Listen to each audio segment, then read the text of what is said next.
What's going on, Reject Nation? It's Craig Halby here. And it's John Humphrey over here. So we literally just came back from watching Mother.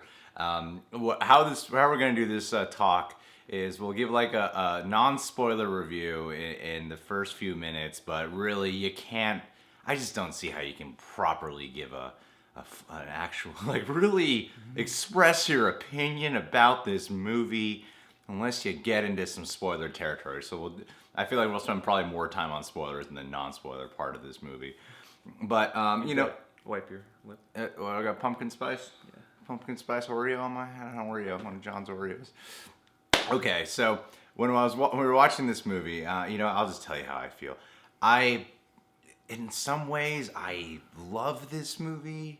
It's a rare movie where I love and hate this movie simultaneously. It's like both feelings definitely exist. And like, it's ballsy, it's inventive, it's creative. And, you hear people saying it's a film that people are going to be talking about, that people are going to be speculating about. And by the time it was done, yeah, everyone in the theater was just sticking around talking about the movie and what they thought about it. I could hear some people saying what they thought of how great it was. I heard someone behind me saying, like, so I guess Darren Aronofsky just wanted to make the worst movie of the year, Ouch. It's a lot of different conflicting opinions. John, how'd you feel? I the opposite of enjoyed most every second of the experience of watching this movie. Yeah, I did not enjoy almost any of it, but I am kind of with you in the sense that I think there's a ton to appreciate, and I think there's a lot of skill at work. I think it's super effective. Like, the way I would describe this movie is effective, because I definitely felt everything I think they wanted me to feel. It definitely took me for a journey, and it plucked a lot of my emotional chords and the things that Jennifer Lawrence has to go through. Just the way in which you have this one character who's trying to kind of mitigate or keep everything together while no one pays any attention to them is just, an easy place to relate to. So, well, the movie's messy and chaotic, but that's part of its brilliance and its intention at the same time. Because this film does put you in. He does that like Darren Aronofsky, to me, this felt like Darren Aronofsky's Noah meets Black Swan with a lot more of the Bible being covered. That's pretty much how I felt when I was watching this film. And it puts you in the shoes of Jennifer Lawrence's character, who's just named Mother, right? That's her credited name is Mother. No one has an actual name. Nobody calls anybody hardly by name. Yeah, she doesn't have an actual name, and no one's credited with an actual name in this movie. So she goes by Mother, and you're in her shoes the whole time. A lot of tracking shots of her. The camera's primarily on her for like 90% of this film, maybe even 95% of this movie. Yeah, you're pretty close on her most of the time. You're like here up, like most of the time on her, except for when she like walks far out of frame. And at first, when the first like 15 minutes of this film, I thought the directing and editing was actually really frustrating to sit through. It was kind of a little agonizing, actually. But then, as the film progressed, you settle into the style and the mood and the tone that Darren Aronofsky's going for. And there's some really powerful performances here. Jennifer Lawrence kills it. I think Jennifer Lawrence did an amazing job in this movie. It's funny, every time I think I'm sick of her, I see another one of her movies, and then I'm like, wow, you got chops, sister. But this is one of those films, because like we get our Hunger Games and our Passengers and our X-Men.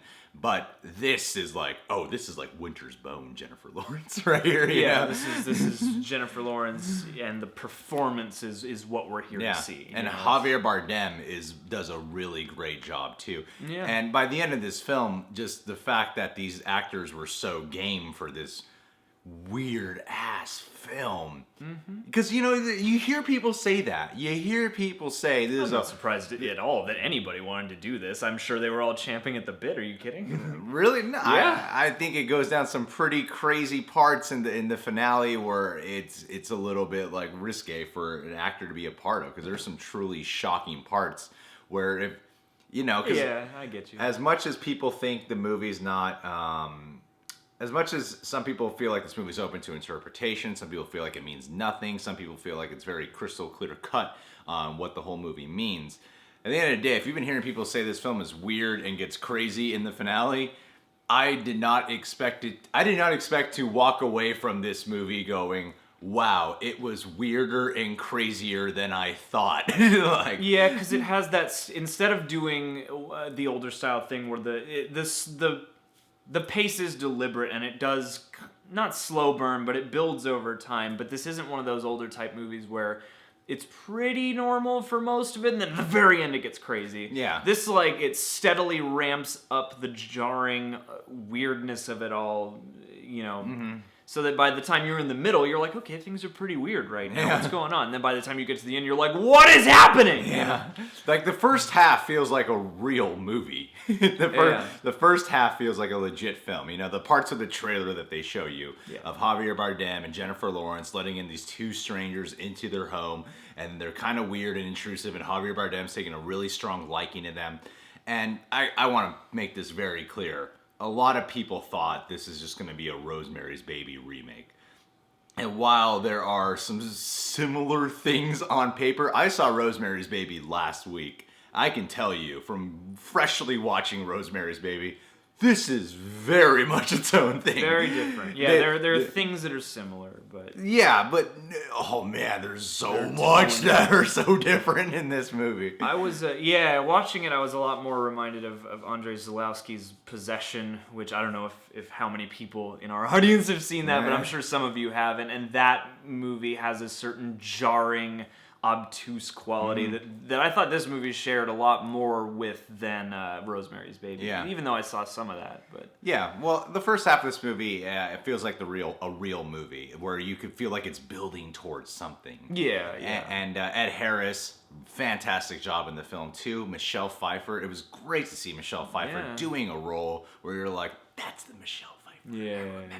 She's a damn good actress, that woman. You know. Yeah, they populated this movie with a lot of people because Donald Gleason and Brian Gleason are both in it too, and Stephen McHattie, who's a great character actor and stuff. Yeah. And everybody shows up and does a great job. Like the roles are all very strange and very specific, but there's not a member of the cast I wasn't impressed by. It's just the last half of the movie feels like.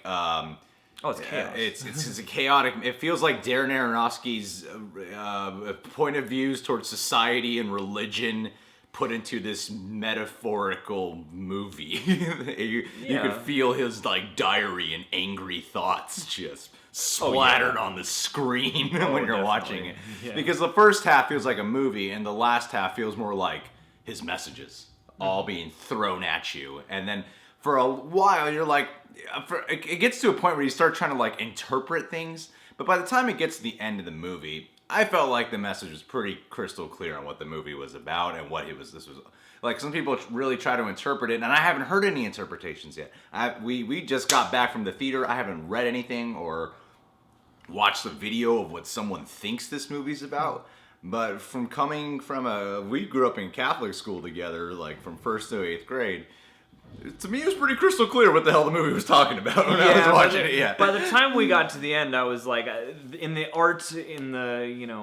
pretense versus art debate, I don't think the pretense is really the side this falls on, because I can tell what he thinks it's about. It's not like it's empty imagery for not much. No. It's not like it's giving you a bunch of scenes and going, I don't know, figure it out. Yeah. It definitely seems like it's not some abstract he had thing. an idea. And you're free to draw and extrapolate your own meanings out of it, because I'm sure that there's more than one way to look at this. But there is one metaphor throughout that is very, seems very clear. It's very apparent. Honestly, right down to the way that the credits are named. I wouldn't give this movie a consensus. I would say that it's definitely engaging. Gotta see it for yourself. yourself. Even though it's kind of slow, it's at first it's still very engaging. It lives up to the word that you hear of everyone saying. It gets crazy, and it's one of those movies where it's really just a matter of the viewer. Like I wouldn't trust a Rotten Tomatoes consensus off of a film like this. You just got to go see it for yourself and form your own personal opinion. I mean, you can say about any movie in Rotten Tomatoes, but this movie specifically, do not rely on like, what are the critics saying? You just got to find out for yourself what you think about the film. Well, yeah, because this is one of those movies that isn't bound to a familiar formula we can judge based on other movies that have done it before. It's like you can look at this movie and go, yes, the acting is really good, and yes, the writing is interesting, and yes, the set design is The great. sound designs are great. And the sound design is great. The technical and, scales are fantastic. Yeah, about every box you can check for somebody's job on this movie. It's well done, it's polished, it looks good, and it comes together. And yeah, the story in and of itself is the...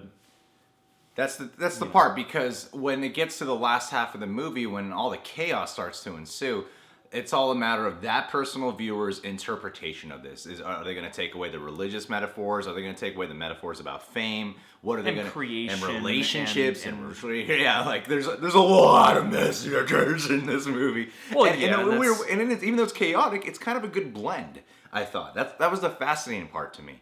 Was it's kind of a beautiful, chaotic mess, and at times pretty disturbing stuff goes down. It's not filled with disturbing stuff, but at times disturbing stuff does go down. Well, and I feel like for our spoiler part of this video, we're probably just going to give like what we viewed it as, what we pretty much thought, like, here's what was going on when we watched the movie. Yeah, and I mean, even if it's not always visually going crazy, most of the movie is viscerally uncomfortable. Yeah. In one way or another, whether you're really looking for a catharsis, because people kind of trample all over Jennifer Lawrence through this whole movie, which is, you see later, kind of is part of the point. But, that creates, not that it's like the Babadook, but I had a similar experience where I'm like, the sensory parts of this movie are making me feel very claustrophobic, very frustrated. Yeah. And I think that's a valuable thing to be able to do as a filmmaker. And her performance is just phenomenal. Top-notch. It's phenomenal in this Top-notch. movie.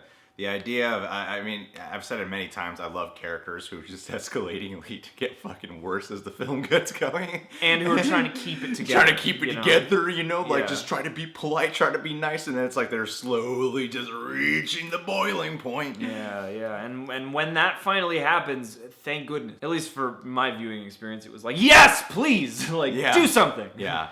Well, I would say go watch it. I'd definitely say. I'd say even if he hated it and I love it, or I hate it and he loves it, I think it's worth watching. Just watch totally. it. You gotta go watch it and put a freaking opinion down in your comment box. So what you think of the movie? Me liking a movie doesn't necessarily make it good or bad. Yeah. So it's like, even if I didn't like watching this and I might never want to watch it again. Honestly, I would totally watch it again. I would too. I wouldn't watch it tomorrow, but I would watch it again. I would definitely be curious to see film, how this movie ages, and maybe if I hate it less the second time, just like that movie Possession. I sat through that movie being like, I hate this, and then, afterward, it did make me think, so I'm like, maybe I should go back on a better day, or on a different day. Well, I think it's just one hell of a fascinating experience. I love that people are talking about this movie. I love how people are. It's a movie that you just don't just turn it off and just be like, all right. Yeah. Did you like it? It's okay. It's not that movie. It leaves an impact. It forces you to think and feel stuff, and I've not seen anything like it, and I've seldom felt the feeling that it gave me afterwards. The only things that are slightly similar that I've seen to this are other Darren Aronofsky films. That's about as far as it goes.